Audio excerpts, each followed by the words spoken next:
des appareils que les astronautes portaient sur leur poitrine. Jan Lundberg a conçu ces appareils. Une fois sur la surface lunaire, en tenue et avec l'équipement de survie, ils ne pouvaient pas voir les appareils. Ils ne pouvaient pas pencher leur tête assez bas. Ils n'avaient pas de viseur. Ils devaient viser en déplaçant leur corps.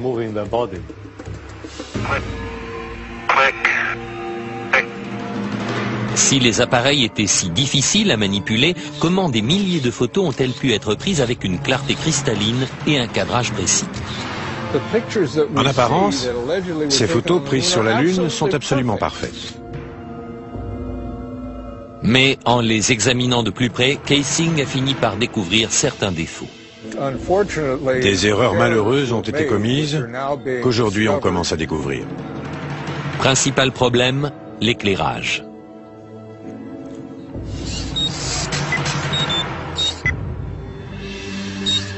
Sur la Lune, la seule source de lumière pour les astronautes était le Soleil. Ils n'avaient pas d'éclairage supplémentaire, pas de flash, rien de ce genre. Et pourtant, dans cette photo prise par Apollo 14, les ombres sont projetées dans des directions différentes, suggérant plusieurs sources de lumière. Les ombres des rochers au premier plan auraient dû s'étendre d'est en ouest, comme l'ombre du Lemme. Dans cette photo prise par Apollo 17, les ombres s'étendent aussi dans des directions différentes. Normalement, dans la lumière du soleil, les ombres sont toujours parallèles les unes aux autres. Elles ne se coupent jamais. Les partisans de la thèse du complot disent que ce ne sont pas seulement les ombres qui révèlent l'utilisation de lumières artificielles, mais aussi ce qui a été photographié dans les ombres. Prenons un exemple. Voici un astronaute qui descend dans l'ombre imposante du module lunaire. Et pourtant, son corps entier est toujours visible. Comment se fait-il qu'il ne soit pas drapé d'obscurité? Voici la même manœuvre lors d'une autre mission Apollo. Ici aussi, l'astronaute est fortement éclairé dans ce qui est de toute évidence une ombre obscure. Et dans cette image-ci, le soleil est juste derrière l'astronaute, le contour de sa silhouette devrait être imprécis, et pourtant on reconnaît les moindres détails de son costume. On dirait qu'il est sous un projecteur. Je ne peux pas l'expliquer. Ça m'échappe. Et pour finir, dans cette image où le soleil est derrière le module lunaire, l'avant du vaisseau est clairement visible. Les mots « United States » sont clairs et nets. Comment ces images à contre-jour peuvent-elles être si précises? Parce qu'il y a plus d'une source de lumière, ce qui veut dire qu'ils ne sont pas sur la Lune. Mais la NASA réfute tous ces arguments.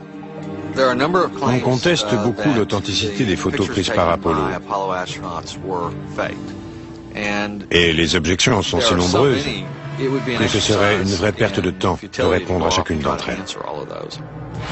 Mais ce n'est pas tout. Pourquoi certaines de ces images, prises à des moments différents et en des endroits différents, présentent-elles un arrière-plan identique?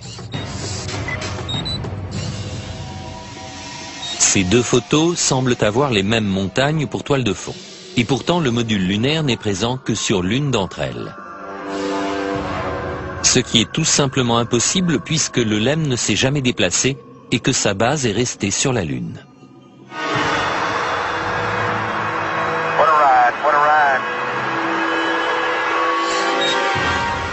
Certains pensent que la même toile de fond a été utilisée pour prendre deux photos tout à fait indépendantes. Les mêmes incohérences apparaissent dans la vidéo. La meilleure preuve, ce sont les anomalies picturales dans les photographies du voyage sur la Lune. Dans l'une des photos d'Apollo 16, on a la même vue de la même colline à 2 jours d'intervalle.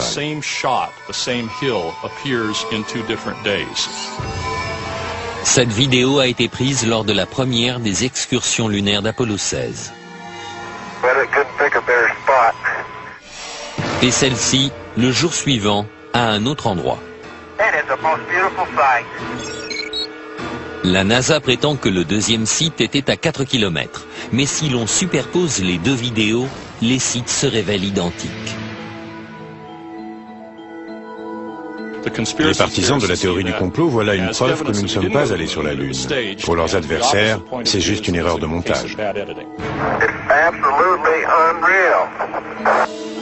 Les partisans de la thèse du complot soutiennent qu'un examen plus détaillé des photographies révèle des preuves de trucage.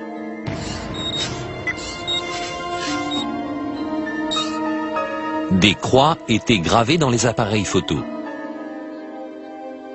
afin de repérer le haut de chaque image.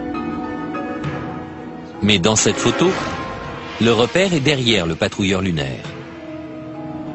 C'est impossible. Ça ne peut être que le résultat d'une manipulation technique. Et sur cette photo d'Apollo 11, le matériel au premier plan recouvre la croix. Ici, c'est le drapeau américain qui couvre l'une des branches.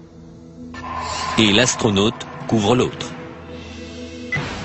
Questionnée sur ces photos et vidéos douteuses, la NASA nie en bloc les accusations. Il y a toutes sortes d'accusations, des plus sophistiquées aux plus ingénues. Il y a des arguments qui sont optiquement faux, physiquement faux, scientifiquement faux, historiquement faux.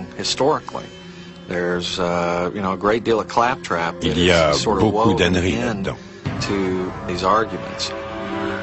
Mais quoi qu'en dise la NASA, les partisans de la théorie du complot maintiennent qu'Apollo était une supercherie.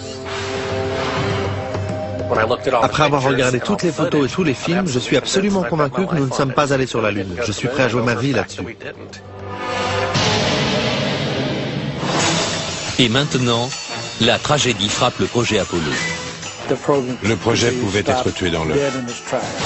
3 astronautes sont morts dans une simulation de vol, mais était-ce un accident? Il allait sonner la fin de tout le projet. Les astronautes pouvaient-ils survivre à un voyage à travers l'espace interplanétaire? Avant même d'être à mi-chemin de la Lune, ils auraient reçu une dose de radiation mortelle.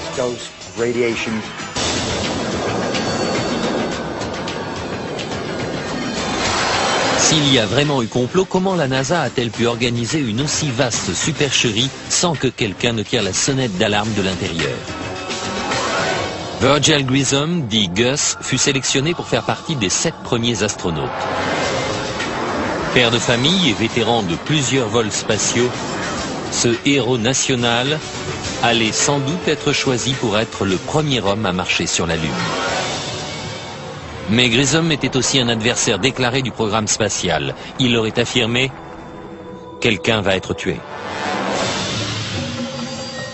Malheureusement, les pires craintes de Grissom se sont réalisées.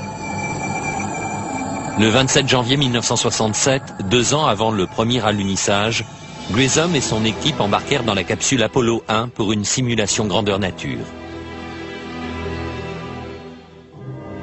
Les problèmes ont commencé presque immédiatement. D'abord avec les systèmes de communication.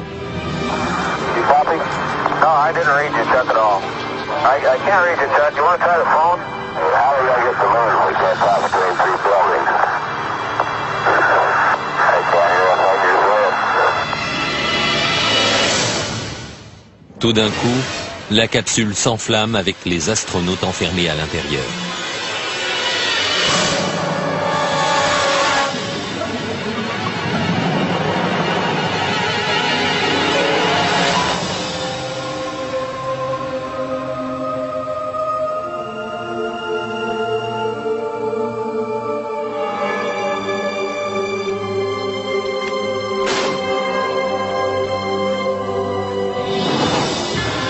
Gus Grissom,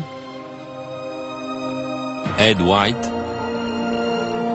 et Roger Chaffee ont perdu la vie avant même de quitter la rampe de lancement.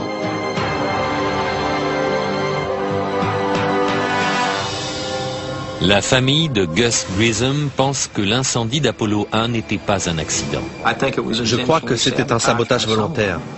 Je me demande encore ce qu'on a découvert au cours de l'enquête sur l'accident et ce qu'on en a fait, si la CIA était impliquée ou le FBI ou d'autres. Mais je sais que c'était volontaire. La famille de Grissom ne sait pas qui est responsable de sa mort ni pourquoi ça s'est passé. Mais ils disent que la NASA est au courant. Vous savez, Gus a donné sa vie pour ce programme et je pense que c'est à la NASA de nous donner une réponse directe sur ce qui s'est vraiment passé.